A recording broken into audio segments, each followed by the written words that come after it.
गीता, जो स्वयं भगवान के श्रीमुख से प्रकट हुआ है, मानवता के लिए ज्ञान का अनमोल रत्न है।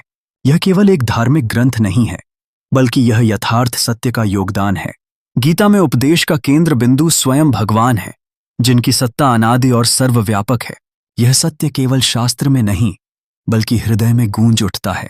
उसकी गहराई में जाना आवश्यक है, जहां सत्य का अनुभव किया जाता है। इस पवित्र ग्रंथ की कीमत अनमोल है, जिससे हम आत्मा का वास्तविक स्वरूप पहचानते हैं। गीता के उपदेश हमसे कहते हैं कि आत्मा से उच्च कोई चीज नहीं है।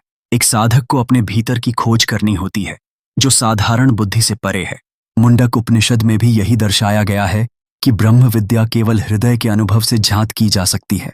इसके लिए प्रेम और भक्ति का मार्ग सबसे महत्वपूर्ण माना गया है। गीता में कर्म योग, भक्ति योग और ज्ञान योग के माध्यम से आत्मज्ञान की राह बताया गया है। कर्म परायणता का महत्व भी समझाया गया है। भगवान स्वयं प्रेमी भक्त की खोज में रहते हैं और उन भक्तों तक पहुंचते हैं जो आत्मा की सच्चाई की गहराई में उतरते हैं। उन्होंने संसार में द्वंद्व न महसूस कर एकता का अनुभव किया। जब साधक आत्मज्ञानी बनता है, तब उसे तर्क और बुद्धि की आवश्यकता नहीं रह जाती। वह दुनिया को एक नजर से देखता है, जहां सुख दुख का भेद मिट जाता है।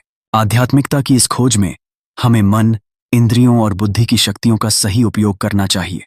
यह हमारे भौतिक ज्ञान को बढ़ाता है, लेकिन सच्चे ज्ञान का मार्ग आत्मा के स्तर से खुलता है। आत्मा के ज्ञानी होने पर वह समस्त समग्रता का अनुभव करता है। ब्रह्मज्ञानी का कोई बंधन नहीं होता।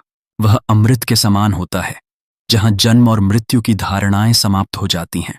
अंततः गीता हमें एक ऐसा मार्ग दिखाती है जो न केवल जीवन को समझने में हमारी मदद करता है, बल्कि हमें सच्चे आनंद की ओर भी ले जाता है।